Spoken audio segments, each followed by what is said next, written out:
really honored to be here, the home of the Bible of Nobuo Tatsuguchi. And I'm also really honored to be here today with Lori Tatsuguchi Davis, who is one of the main and inspirational people in this book. And so if you have questions, you could ask them of me, or maybe Lori, who knows the story firsthand. It's really an honor for her to be here with us. So here, 15 years ago, I was working on my first book, which was about competitive birdwatching, of all things. Made into a movie with Jack Black and Steve Martin and Owen Wilson. Thanks. And while I was researching that book, I learned about a place called Attu, A-T-T-U. Maybe if you've done crossword puzzles, you've heard about it. Otherwise, probably not. It is the westernmost point in the Aleutian chain of Alaska. It's out there. It's so far out there, they actually curve the international date line around it to keep North America on the same calendar page. It's farther west than Fiji, about the same longitude as New Zealand. And for a time, it was the greatest single place in North America to spot rare species of birds. And when I was researching the history of this island, I learned that Japan had invaded and conquered part of Alaska during World War II. I didn't know that. First U.S. soil lost since the War of 1812. The only ground battle of World War II fought on North American soil. Didn't know that either, or that the Battle of Attu was a particularly brutal fight, that there was a casualty rate exceeded in the Pacific War only at Iwo Jima. Still, I'm not a military historian. I'm a journalist, and I'm interested in the stories of people.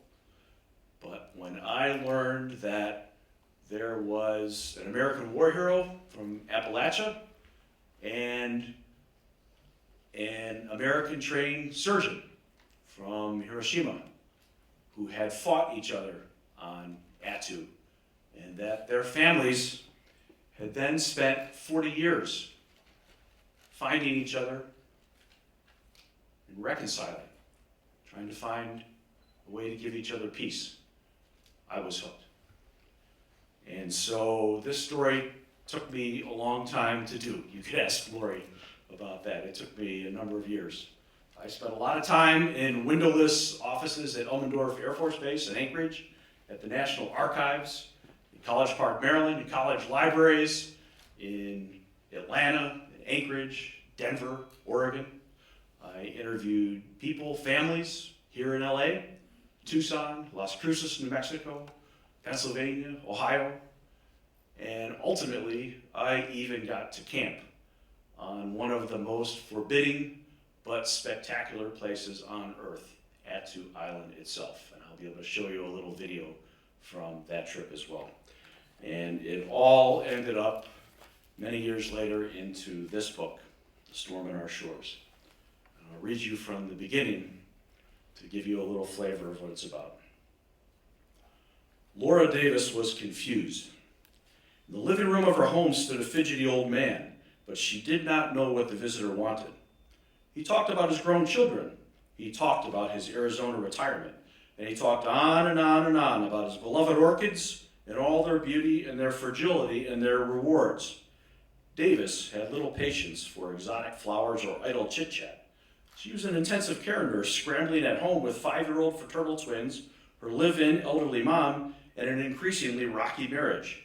She tried to be polite, but really, wasn't it time for this guy to go? Finally, it was. As Laura walked the man outside to his car, he paused, then wheeled around. By the way, he told her, I'm the one who killed your father. Laura reeled. Was this some kind of a sick joke, by the way? What kind of talk was that? So casual, yet so devastating. With his black framed glasses and shock of white hair, the visitor looked like a lanky grandfather, not some demented prankster. He seemed nervous, too. His face was ashen and grim. Before Laura could ask a question, the man dropped into his driver's seat, checked his rearview mirror, and drove away. He left Laura so stunned she felt dizzy. She'd been through a lot in her life: crushing childhood poverty, a life-changing move from Japan to the United States, the birth of her beloved children. But she'd always had one deep hole in her life. She had never met her father. He died when Laura was a baby, before she had babbled even her first word. The little she knew about her father came almost entirely from her mother, who wasn't saying much. Laura had been too busy raising her own family to spend time researching the past of a man who existed mainly as framed photographs on a wall. With a few brief words uttered in front of a house in Sherman Oaks, California, the lives of Laura Davis and her visitor were changed forever. Laura would spend the next years scrambling to uncover her family's past. The visitor would struggle to overcome his own past. They would learn about honor and courage, anger and forgiveness, the duty of a man to serve his country even if the result was a pain that would not go away. They would become enmeshed in a military battle long forgotten, on a miserable island far from civilization, a place that claimed thousands of lives but ultimately yielded no prize for its conquerors. Davis and the visitor would discover the secrets that had ruined lives and the truths that had helped to heal them. They would find fathers who soared with joy and others who shouldered burdens that grew unbearable. They would learn about scars that could heal only through atonement. And at the center of all these revelations would be the diary. In his last 18 days on Earth, when Laura's father was doomed and knew it, he had written a diary, his final farewell to the family that he had just started and the daughter he had never met.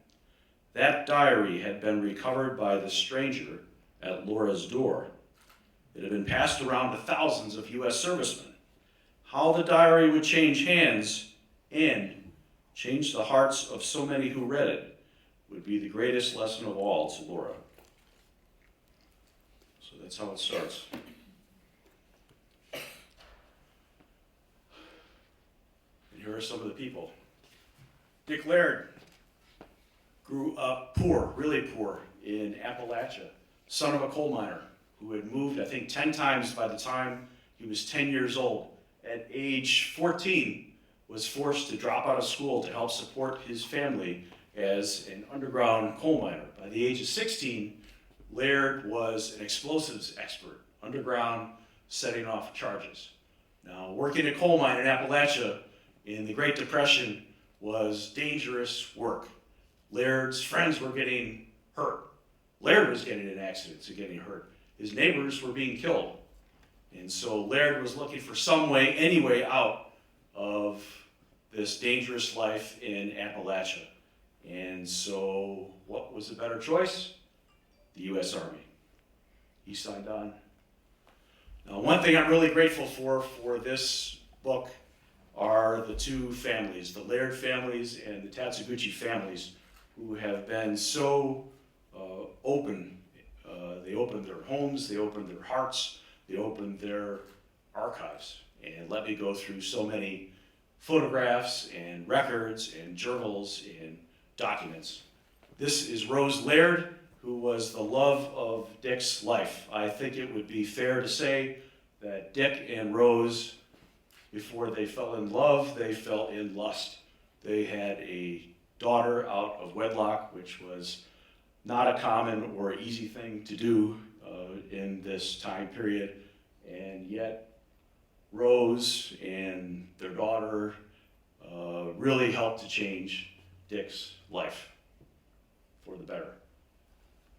Nobuo Tatsuguchi, the man who, when I learned about his story, this kind of set me off on this quest.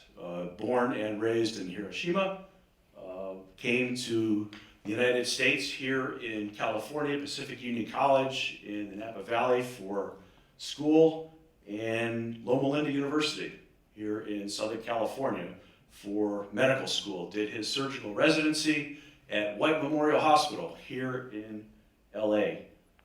Paul, as he called himself when he moved to the United States, he loved America. He loved this notion that you could push for success and take risks instead of putting he liked the idea of a new start, a fresh start in the United States. He loved the tall buildings. He loved American ice cream. He loved the United States so much that when one of his old childhood friends came over from Japan, he proposed to her, Taeko, at Yosemite National Park. They were married in Los Angeles, and for their honeymoon, set off on one of the first Greyhound bus trips across the United States that ended up in Niagara Falls. Now, in that era, what more American thing can you do but honeymoon in Niagara Falls?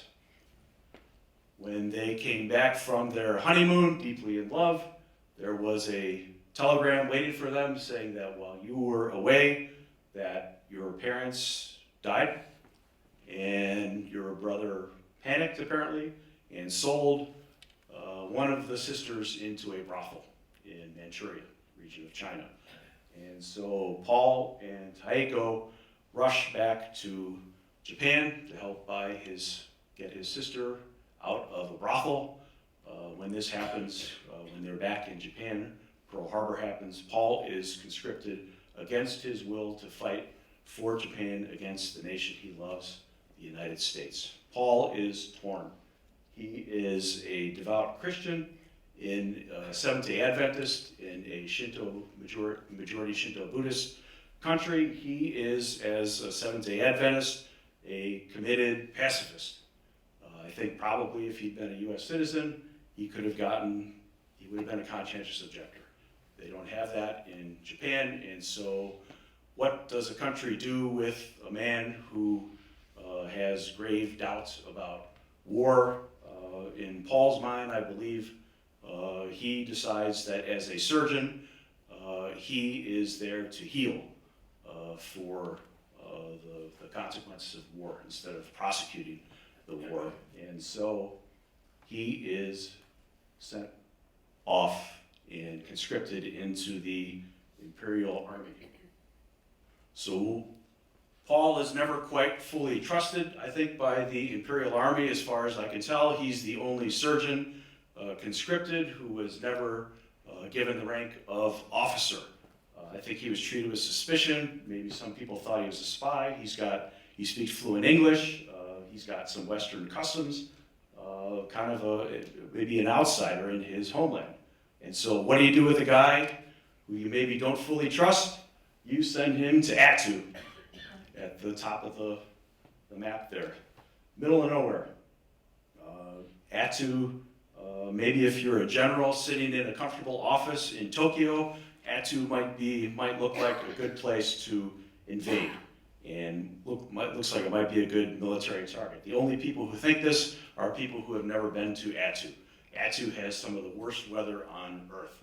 It is at the confluence of the warm Pacific currents from the Pacific Ocean and much colder water from the Bering Sea, which together mesh and create some of the worst weather on Earth. I've been to Attu. I've been knocked on my butt by the weather on Attu. It is the home of these spontaneous weather forces called Willowas, which are hurricane force winds that come out of nowhere, really, with no warning, and rocket from the 3,000-foot snow-capped volcanic peaks down to the ocean. You'll just be walking along on these mushy soils of Attu, and next thing you know, you're knocked down. Attu is a difficult place to be when you are alone on the island. I can't imagine being there when people are shooting at me. And so here is the military prize on Attu. See the island, here is Russian Orthodox Church, a schoolhouse, and in between, I think, 42 natives, and a school teacher and her husband. The Japanese could have taken Attu with the bullhorn. Nobody is really armed.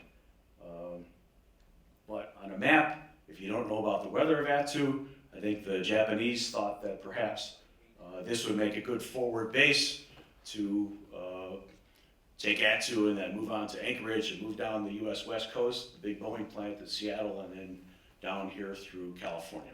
That's what it was in the abstract. And so, this is the defending force of Attu. Not much of a fight. And in June of 1942, I think 6 months to the day of the attack on Pearl Harbor, the flag is raised on Attu. You can see the villagers in the background. It is the first U.S. soil lost since the War of 1812. The Japanese were very smart and shrewd strategists. They had prepared for battle by having troops, including Paul Tatsuguchi on Hokkaido, which I'm from Colorado. If you ski these days, when people think of Hokkaido, they think of a place that you ski with a snorkel because the snowfall is so frequent and so thick. So the Japanese were ready for the elements on Attu and in Alaska. The U.S., 6 months after the loss at Pearl Harbor, was actually refused for quite a while to admit that Attu was lost. The propaganda value of the island for Japan was a significant propaganda victory. The U.S. did not want to admit that it had lost it. Ultimately, the U.S. generals and the War Department said they concluded that, all right, you have taken Attu, but now you've got to hold it. And so they made him stay there through a winter.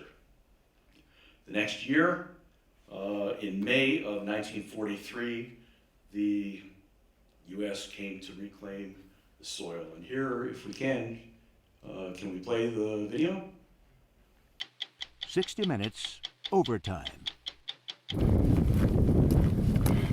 As you walk around Attu, you do definitely feel the presence of the ghosts. You know, especially with the way the wind blows, the way the wind sounds. And you don't know where you're traipsing. I'm Dragan Mihailovich, and I'm a producer for 60 Minutes. This week on 60 Minutes, we go to Attu, the last of the Aleutian Islands in Alaska. It's 1,500 miles from Anchorage, the westernmost point of North America. The Japanese strike. In June of 1942, the Japanese Imperial Army invaded the island of Attu. It was the first soil that the United States had lost since the War of 1812. They expected resistance, and instead they found 42 Aleut natives, a school teacher, and her husband. And they took it over in no time. Finally, nearly a year later, the United States summoned a force of 11,000 troops to invade Attu and to recapture it from the Japanese. So there was this battle that the American officers told their men would take only 3 days that lasted 3 weeks. And it turned into one of the most brutal battles of the entire war. Anything on Attu, you're not just going to fight the enemy, you're going to fight the island and the elements. We went with Mark Obmascik to Attu. Mark is a Pulitzer Prize winning reporter who's written a book about the Battle of Attu. Attu's home to some of the worst weather on Earth. 250 days of the year, it's either raining or snowing. They get 6 feet of snow a year. There's only 8 days a year when the clouds and fog lift. To get there, we had to stop first at Cold Bay, another Aleutian island, and then to Adak. When we got to Adak, the pilot was outside and he said, I've just gotten word that the barometric pressure is dropping in a couple of hours. I think we've got a 2-hour window where we can land on Attu, otherwise we might be stuck here for days. I say we should go for it. Let's go. And off we went. The pilot stayed with us. That was part of the deal. You know, there was no chance the pilot was going to leave us on the island because there was no guarantee he could get back. But that meant that he had to tie down the plane because the winds are so strong. Attu is about 350 square miles. That's about 15 times the size of Manhattan. The crazy thing was there were the 4 of us on the island, and we were the only ones. It's the strangest sensation in the world. You don't hear cars honking. There are no planes even flying overhead. All you hear are the birds and the wind. Now, we had to walk everywhere. There are no vehicles. There's nothing. Hey! I made it! That means carrying the tripod, carrying the camera, carrying the extra batteries, carrying your own information that you have, carrying first aid supplies. If something happens, sprain an ankle, break an ankle, God forbid, you're on your own. I mean, there's no help coming. We made our way towards the memorial, which was going to be about 12 miles round trip. And the closer we got, and the clouds just parted. We were on top of what's known as Engineer Hill, right by the Japanese Peace Memorial. There's not a cloud in the sky in any direction. I mean, that happens maybe 4 or 5 times a year. As we were making our way around the island, suddenly you see, foxholes sort of like pockmarked on this mountain. And then we came across an ammunition shed where the Japanese had stored, a lot of their weapons up high on a hill. We saw some other weapons, rusted weapons, on the American side. So in some respects, it was as if it hadn't been that long since the battle, when in fact at that point it was 75 years ago. They had faced no battlefield like this before, where there's no vestiges of civilization. There's no electricity on Attu. There's no roads on Attu. I think that the U.S. generals went in and thought that they were going to be fighting a garrison of maybe 3,000 Japanese. Instead, they had to fight Attu. They had no way to run supply lines, and so they had long lines of hundreds of men who would have to pass gear up from man to man to move it up the mountain. It's one of the most beautiful places I've ever been in my life, and I've done a lot of traveling in my 21 years at 60 Minutes.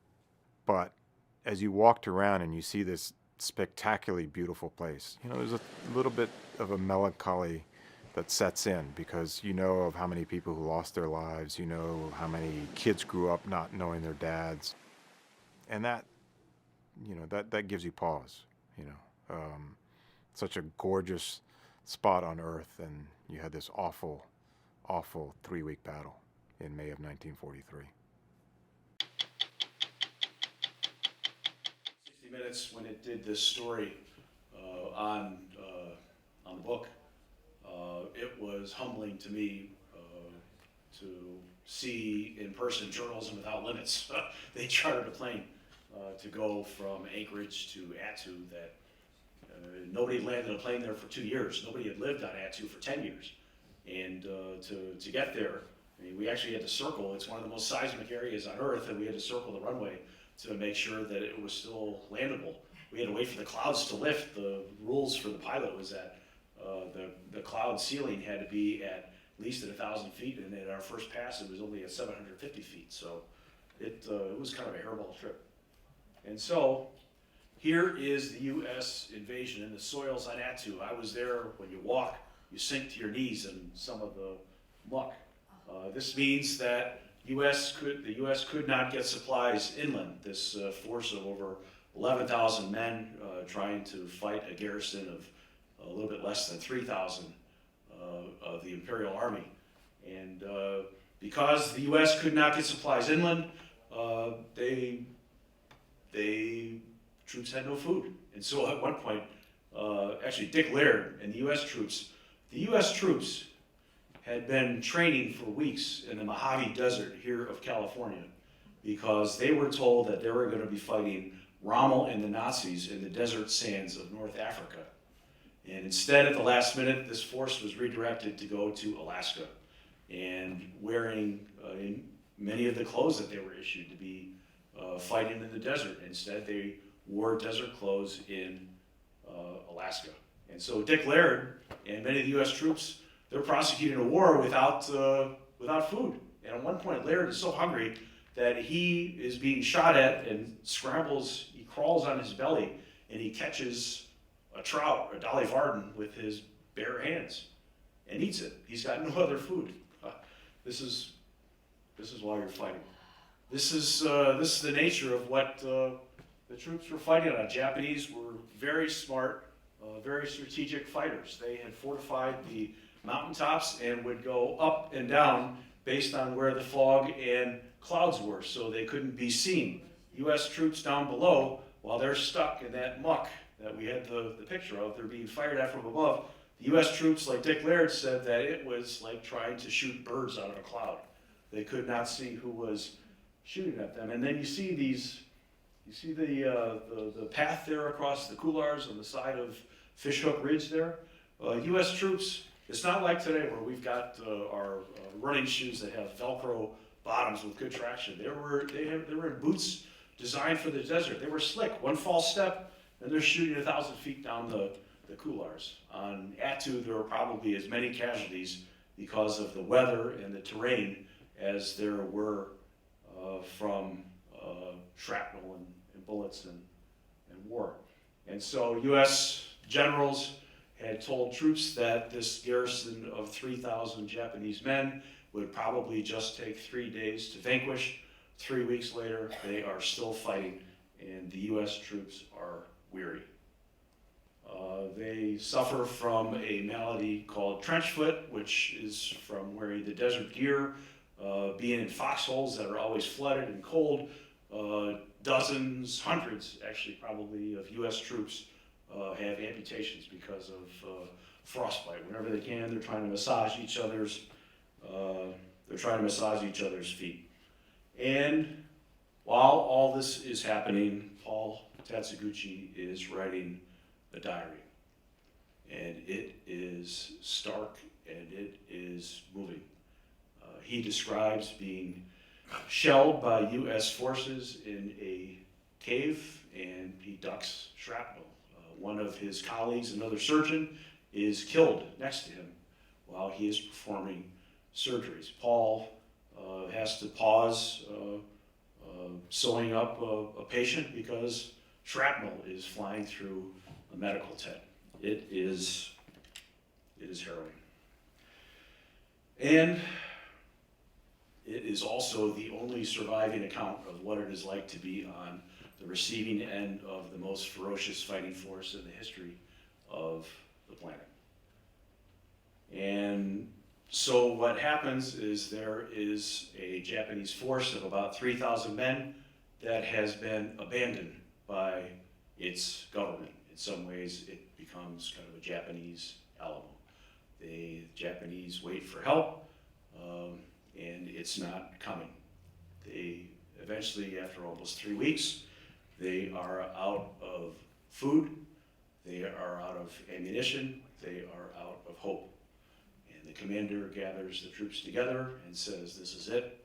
And in the morning, they mount one of the biggest bonsai attacks of the war.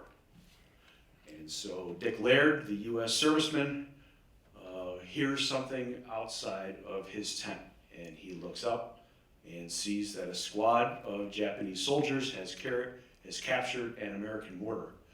And they are in the process of spinning that mortar around so that it doesn't point at the Imperial Army, it points back at U.S. forces. Laird realizes this could change the course of the battle, pulls out a grenade, pulls a pin, waits, and hurls it. Goes up to investigate what he's done, and he finds 8 men. Laird does what he is trained to do, which is to search for any intelligence that might show the course of the battle, maybe Japanese battle plans, anything that might help U.S. troops win this battle. And what is found there on the battlefield of Attu is an address book that is in English and full of names from California. These are the medical school classmates of Paul Tatsuguchi.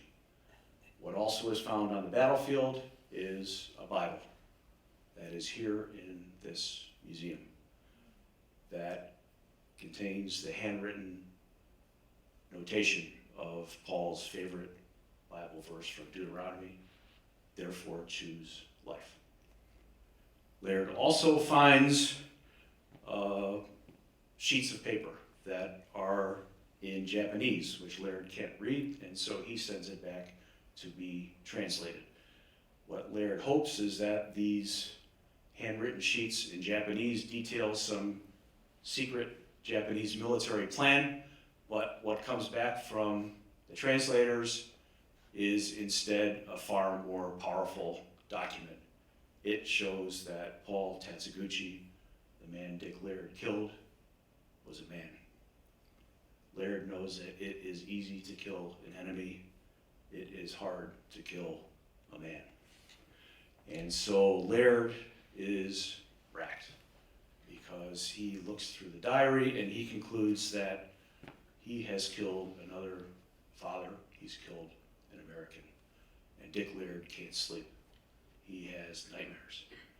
He is granted the Silver Star for bravery in combat, the third highest military honor issued by the Army. He has done what his country has asked him to and more.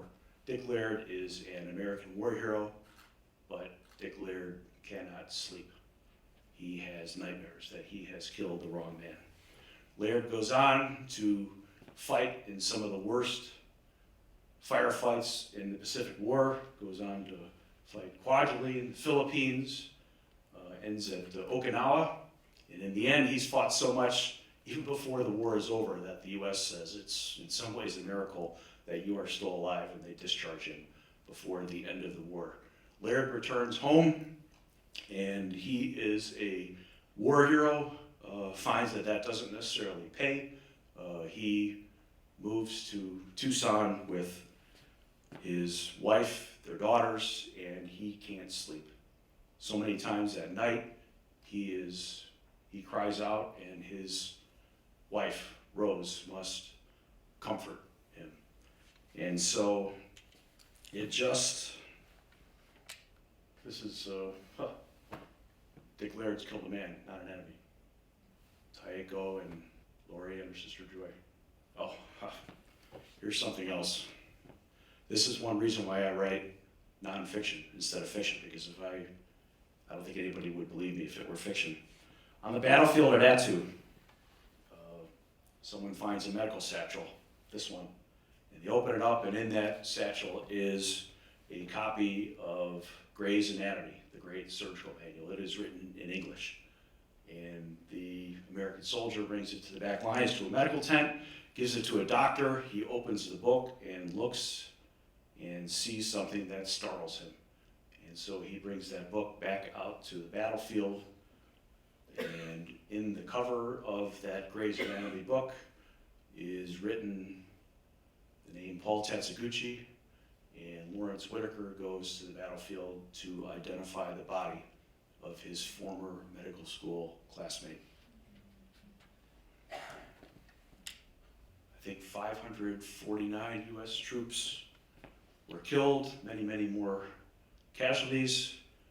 In some ways, the Japanese, I think, had adopted a policy after a while of instead of trying to kill people, in some ways it was more valuable in a military way to injure someone, because the terrain in Attu was such that it would take 5, 6, 7, 8 soldiers to rescue someone who had been shot in the leg. So that took even more people out of the fight that way.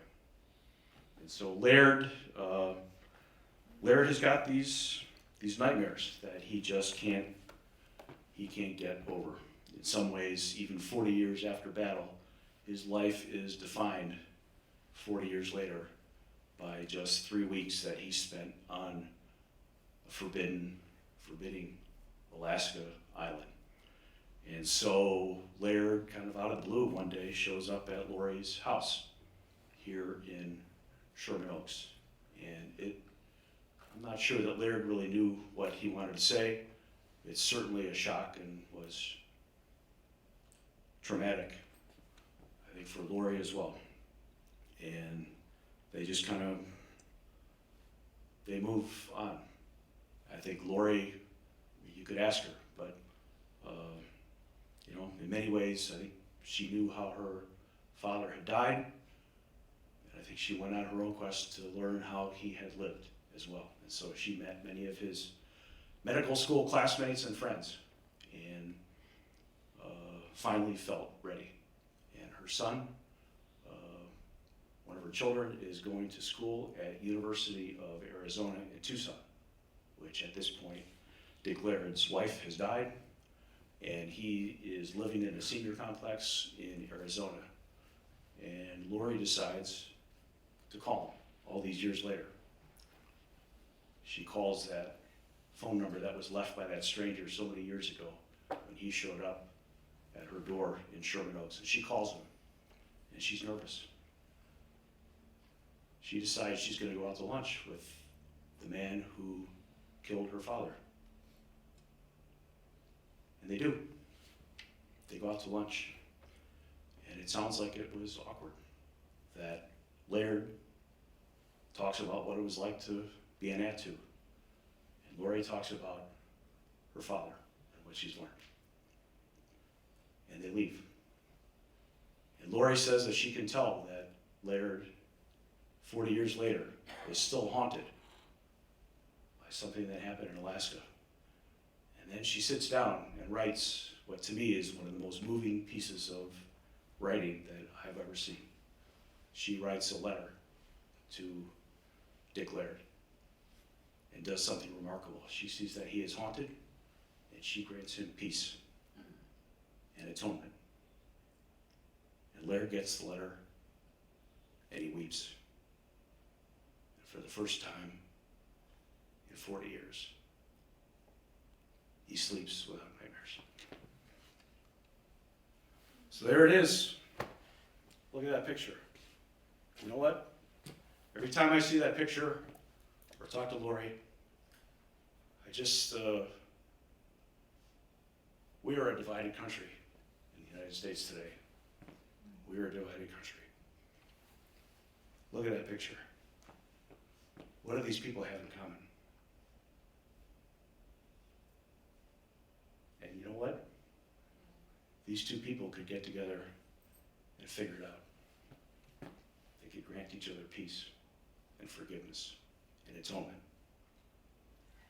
They weren't looking for headlines or anything.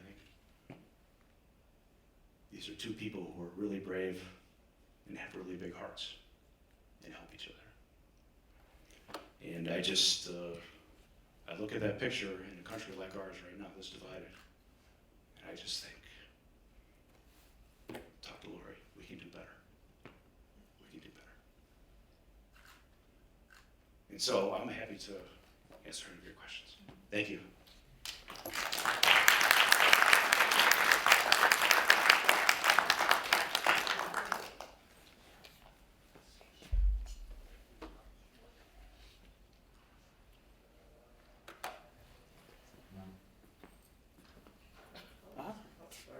Sure. So first of all, I want to thank you for writing this. My father was stationed in Attu in World War II.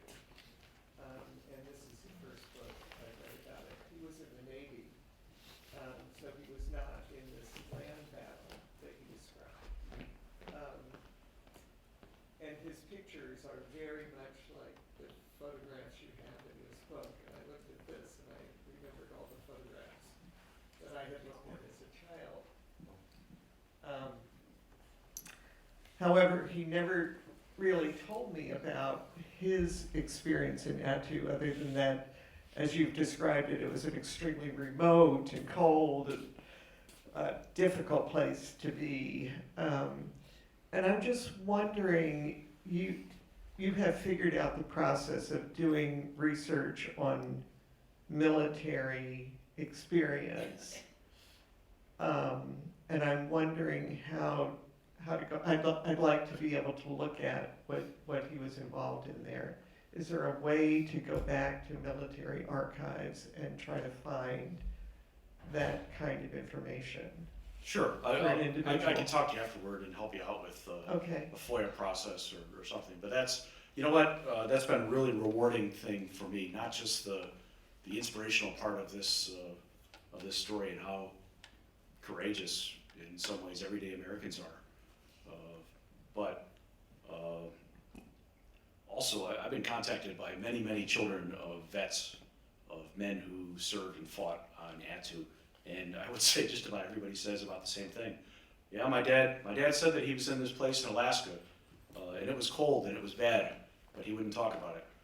And so for many people, you know, this was kind of a way to see what their dad was up to. And the service, it's a wild cross section of America who served there. I mean, Dashiell Hammett, the Maltese Falcon author, he was there for the Army. John Huston, the great director, was there as well, doing a film on the war in the Aleutians. I was also contacted by a woman similar who said that her father had served in Attu, didn't know much about it. Now she was able to learn a little bit. I thought her name looked a little familiar. I looked it up, Carla DeWitt, And if anybody knows, remember that was a song in the 80s with Meatloaf, Paradise by the Dashboard Light? Stop right there, I gotta know right now. She was Meatloaf's foil in that song. So she's the daughter of an Attu vet too. So, you know, you never know who's gonna end up there. But this whole book and the whole process was so kind of, it was pretty moving to me to just think that I learned a lot of things, but one in particular was that it's always the politicians who declare a war, and then it's always the generals who wage the wars, but ultimately it's the people, it's the Paul Tatsuguchis and the Dick Lairds who fight the wars, and it's their families who live with the consequences of wars. And some are able to handle that in stronger ways than others. And that's why this particular story was just so moving and inspirational for me, because this is the America that at least I hope we are, where people can give each other peace. Thank you so much. You know, the way this is on. Okay. No, switch it up. Okay, thank you. Yeah, I love the way, you know, you ended it and brought it up to today and the way we're living in this polarized country now. And it sort of made me think about, because I was really moved when 60 Minutes not only put it on April 7th, but 6 weeks later they replayed it, this piece, you know, around Memorial Day. And it made me think that maybe even 60 Minutes was aware of the power of such great storytelling, you know, to remind us all, you know, what's really at stake here, and how important it is to recognize that, you know, as human beings, we're all alike, and, you know, and to listen to this beautiful story of redemption and healing. It's just really, really terrific. So thank you. Thank you. It's really such a powerful story, and I'm so glad that you saw fit to, you know, change your mind and write about this story rather than, you know, continuing to pursue the story about the birds. Well, I'm really grateful to Lori, Yeah. you know, who put up with me for many years, trying to chase this, and also the Laird family, who did it as well. It is rare as a journalist that you get to write about both sides of a battle.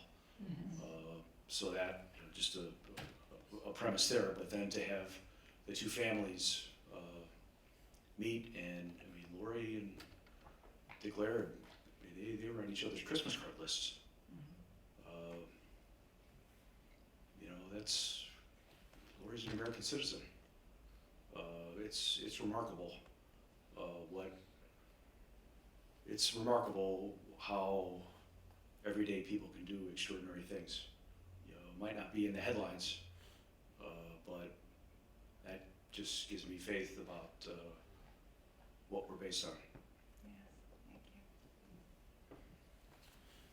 you. My question is, how has this book impacted your life? And what has been the follow-up? So I know you're out here for a literary dinner, but what other events are you benefiting from or sharing in terms of this redemption, atonement, and the impact, so that you're able to share firsthand, not through a book, the experience that you've had and how it's affected you, and how you share that with other people in a live audience? Well, thanks. It's, you know, writing a book is it's a weird thing to spend months in front of a blank computer screen and then be asked to do public speaking. You know, I think everybody's probably a little terrified of that. But I have, you know, I've spoken at a number of radio shows and television, and it's just the basic premise of journalism is that you get out of the way of a great story. You just the elements are here. I mean, this is not the story that I sought out to do originally, and there were many other threads for if you want to write about a war in the Aleutians or the Battle of Attu, but I just had never come across a story like this before, and so I just pared all the other branches off the tree and focused on these two extraordinary families, and it's I've talked to many people since then, and many people have contacted me, and it's and I do feel I am grateful to the two families who who knew a little bit more probably about what their fathers had done than many of the other children of servicemen. And so this is a way for a lot of people to hear what their dads are up to there. It's we've got three boys ourselves, and so I know what it's like today to have. I mean, people post their lunch on Instagram. This generation of people who fought on Attu was much more private and circumspect. They were a lot more personal and private with their feelings. I mean, as a writer, one thing I was really lucky was that this generation did tend to write letters home. They wrote journals. So that's something that my kids aren't really up to. So that's one way that you can still find a story like this so many years after the fact. But I think that it's still, I think that it still has import today. Mark, thanks for a great book. Thanks for a great speech today. Since we're in where we're at, Los Angeles, will this be made into a movie? They're walking it around. We'll see. It's hard to say. It's a difficult.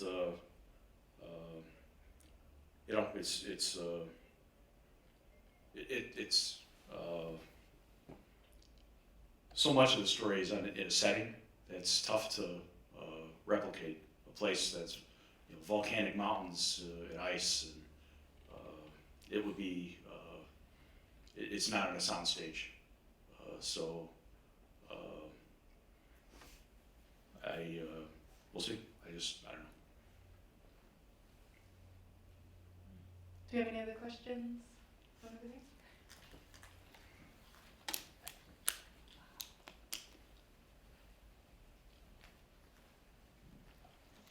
Thanks so much for writing this, and I imagine finding and sharing such an amazing story takes a lot of time, years, and research. And I'm just wondering, and expenses. I'm wondering how writers fund research on this scale and to do so much fact checking. How we fund it? Well, my wife works. She worked hard. She's pretty much a saint. Yeah, she put up with a lot, and I'm really grateful to her. But this was for my own, I came out of Columbine, which was really personally hard for me. I spent many months, talking to the mothers of murdered children, and after that, I needed a break. And my two books before that were kind of lighter books, competitive bird watching, and then climbing all 54 mountains over 14,000 feet in Colorado in the summer. And so it took me a while to be able to get back to write something serious, I guess.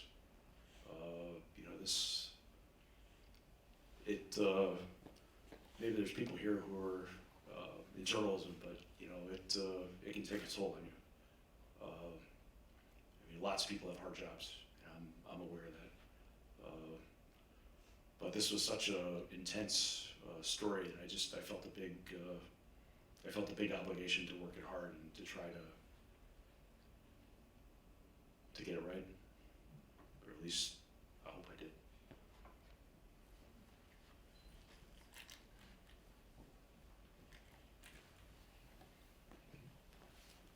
Others might want to make very similar comments, but as a person from Obmascik and a veteran myself, all I can say is your values and your emotion reflect what we would hope this country could really be. And so thank you very much. No, thanks for your service.